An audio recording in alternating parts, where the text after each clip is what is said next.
Dutalks, selamat datang di Dutalks, talk show edukatif dan tanggap informasi secara eksklusif bersama Duta Universitas Negeri Jakarta. Bersama saya Farah Shiba dan saya Taufik Afriza. Oke, baik nih Kak Farah. Pada kesempatan Dutalks episode pertama ini, kita memiliki narasumber yang sangat luar biasa dan sangat eksklusif nih Kak Farah. Wah, kayaknya bakal seru banget ya hari ini ya. Sesuai dengan namanya A Day with Pimpinan UNJ. Betul sekali. Nah, kira-kira hari ini tuh kita mau kemana aja sih Kak? Wah, mungkin teman-teman juga pada penasaran nih dari bener banget. Oke, mungkin langsung saja ya. Yuk. Kita berangkat ke ruangannya. Jangan lupa face shield-nya dulu dong. Betul sekali. Let's go. Oke. Udah siap? Aman. Yuk. Let's go.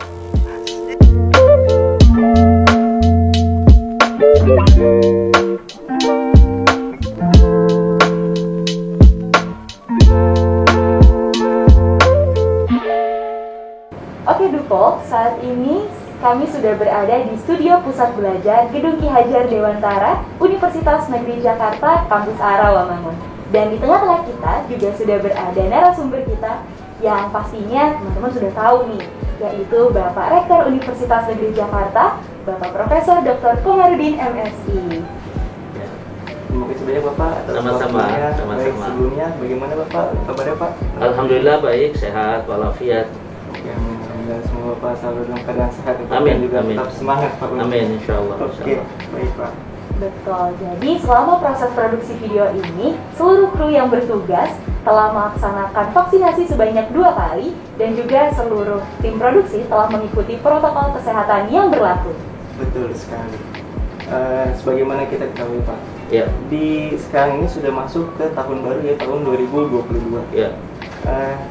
Biasanya di pergantian tahun ini identik dengan resolusi ataupun harapan Pak. Ya. Apa saja harapan khususnya untuk Universitas Negeri Jakarta di Ya. tahun 2022 ini Pak? Banyak kalau ditanya harapan sih.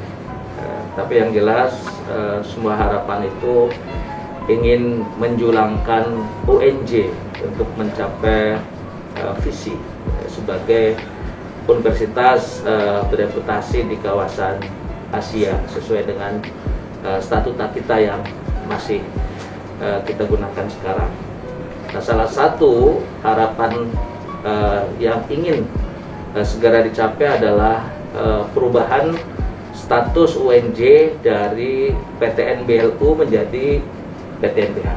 Itu salah satu harapannya. Selain juga yang lain-lain saya kira itu. Mungkin selanjutnya Pak, masuk kepada prestasi Pak. Kan seperti mana kita ketahui juga, Universitas Negeri Jakarta juga banyak sekali menorehkan prestasi-prestasinya Pak. Iya. Mungkin di prestasi tahun 2021 apa saja sih Pak yang telah diperoleh dari Universitas Negeri Jakarta Pak? Ya, yang jelas Tridharma perguruan tinggi kita itu berubah luar biasa, meningkat dan berkembang. Dan dari semua aspek pendukung penyelenggaraan Tridharma perguruan tinggi juga itu sangat berkembang pesat. Dan itu terbukti dari akreditasi perguruan tinggi atau APT UNJ di awal Februari 2021 kita mendapatkan akreditasi unggul. Dan untuk PTN umum itu adalah yang pertama kali UNJ mendapatkan akreditasi. Sesudahnya ada beberapa. Nah, itu salah satu yang membanggakan adalah memang kita meraih akreditasi unggul. Kenapa membanggakan? Karena dengan standar yang baru kita yang pertama kali. Pertama itu. Yang kedua, kita mengembalikan citra baik Universitas Negeri Jakarta sebagai perguruan tinggi besar yang sebelumnya kita pernah turun dari A menjadi B. Nah, seiring dengan prestasi itu di dalam penyelenggaraan perguruan tinggi, Tridharma perguruan tinggi yang paling membanggakan adalah di bidang riset dan publikasi, termasuk HKI di dalamnya. Karena publikasi kita luar biasa, kita mengalami percepatan, ya, transformasi yang luar biasa dari sekitar hanya 100 dokumen Scopus di 2017, sekarang ini kita sudah 2.200-an. Itu kurang lebih 4 tahun ya, itu luar biasa. Lalu HKI kita juga 2 tahun berturut-turut yang dikelola oleh lembaga menjadi terbaik nasional untuk perolehan HKI. Yang secara keseluruhan tingkat universitas, data terakhir kita juga peringkat 3. Prestasi-prestasi lain di bidang kemahasiswaan luar biasa. Contoh yang terdekat itu adalah PON. Ya. PON di Papua itu kita menyumbang 40 medali emas, ya, yang mewakili 12 provinsi. Ya, 12 provinsi. Itu mahasiswa saja. Kalau dihitung dengan alumni lebih banyak lagi. Itu luar biasa. Di tata kelola juga insya Allah kita terus trennya positif. Pengelolaan keuangan kita WTP 3 tahun berturut-turut dan ini masuk di tahun keempat. Insya Allah terus berlanjut ya. Juga yang lain-lain juga banyak prestasi saya kira yang kita hasilkan ya, sehingga semuanya itu memberikan harapan kepada kita bahwa kita bisa menjadi PTNBH.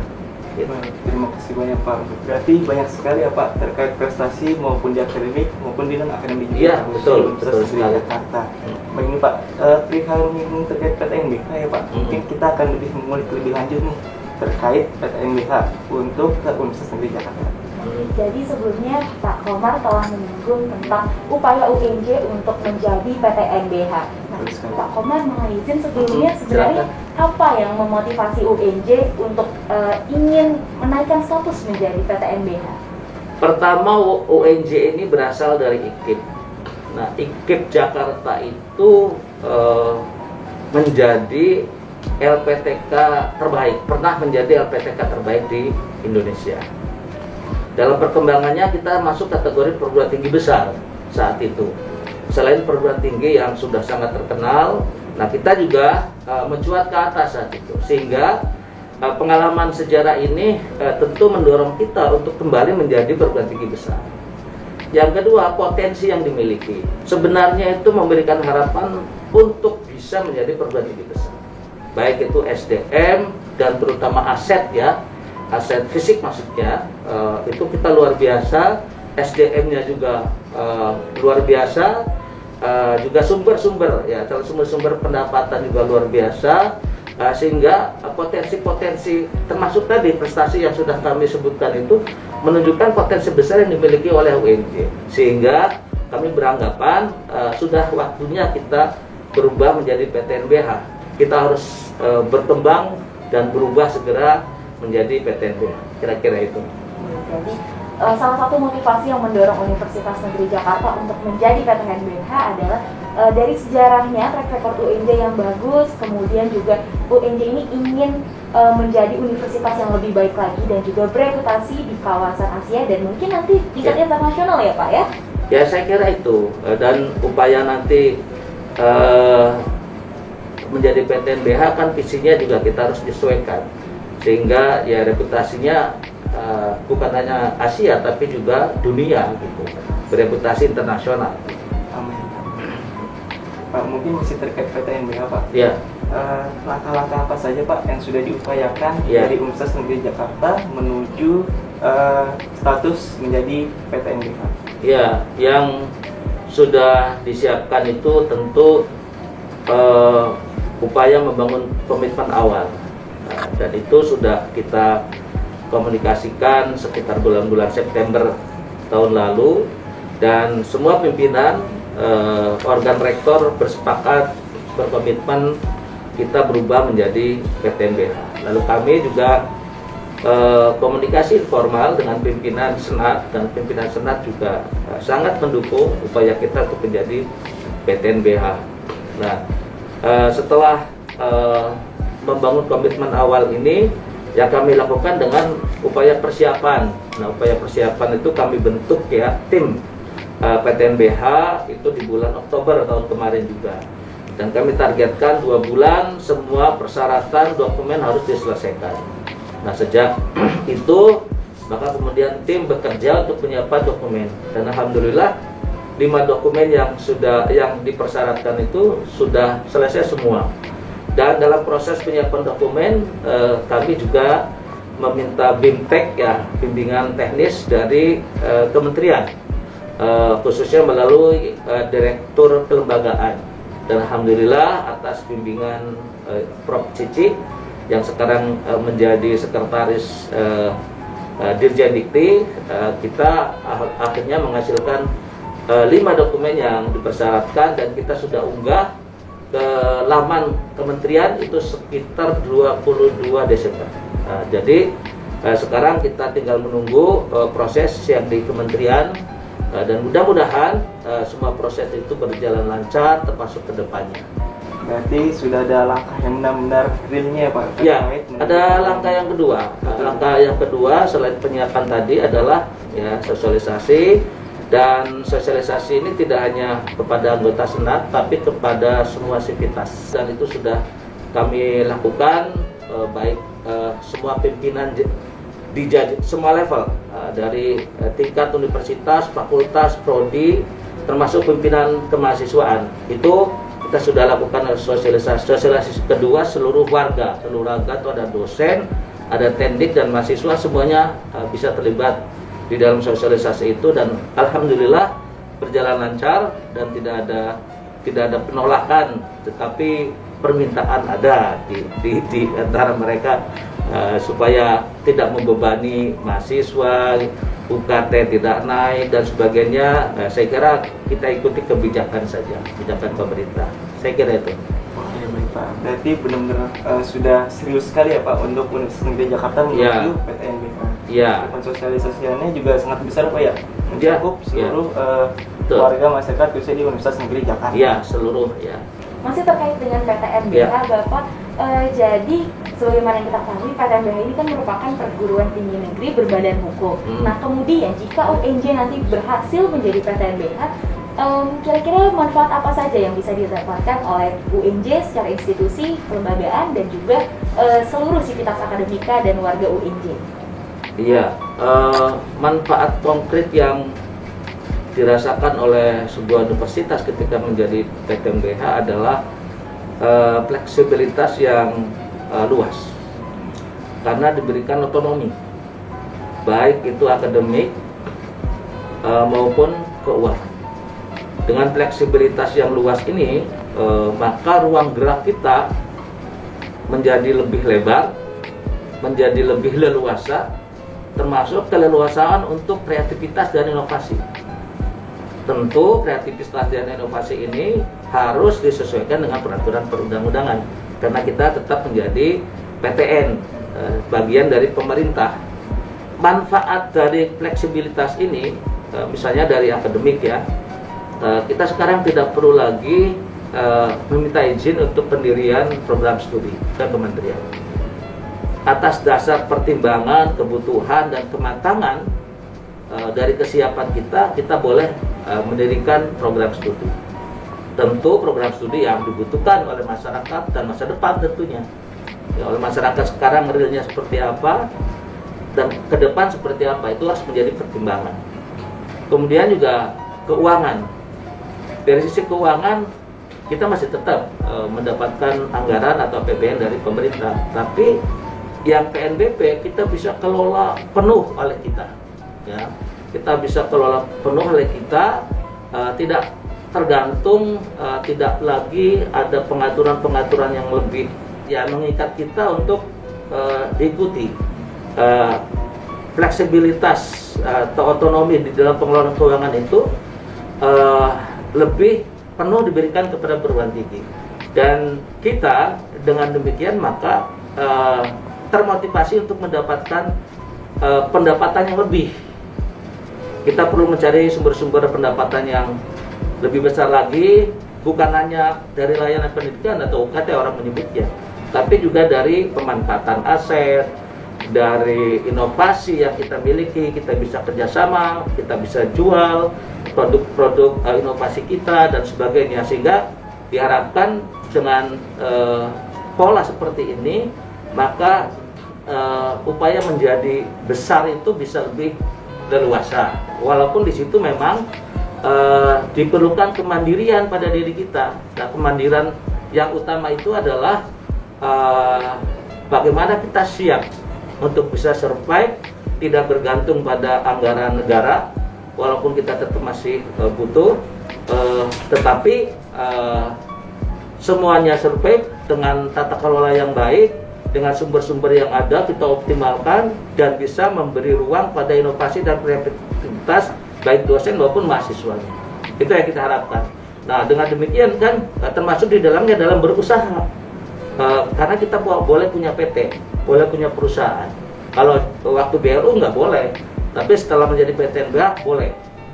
Salah satu yang nanti kita upayakan pengembangannya ada misalnya ya, aset yang ada di Cikarang menjadi kita dirikan nanti di sana ya sumber-sumber pendapatan dengan ada misalnya convention center, ada education mall, mungkin nanti kita akan ada rumah sakit gawat darurat itu di tanah Cikarang nanti semua. Lalu kita juga ada tanah di Setiabudi yang sekarang menjadi kampusnya PGSD, kita bisa menjadi pusat bisnis juga. Apakah itu apartemen, apakah hotel, atau apa dan sebagainya, itu banyak sekali. Dan mudah-mudahan dengan demikian kita juga bisa bekerja sama dengan pemerintah daerah, dengan BUMN, dengan perusahaan-perusahaan lain untuk bisa menghasilkan income generating yang sangat manfaat bagi universitas. Oke, berarti sangat leluasa sekali ya Pak apabila Universitas Negeri Jakarta sudah masuk sebagai PTNBH. Ya. Oke, baik. Mungkin pertanyaan terakhir Pak. Harapan Bapak untuk UNJ ketika sudah menjadi PTNBH Pak? Ya.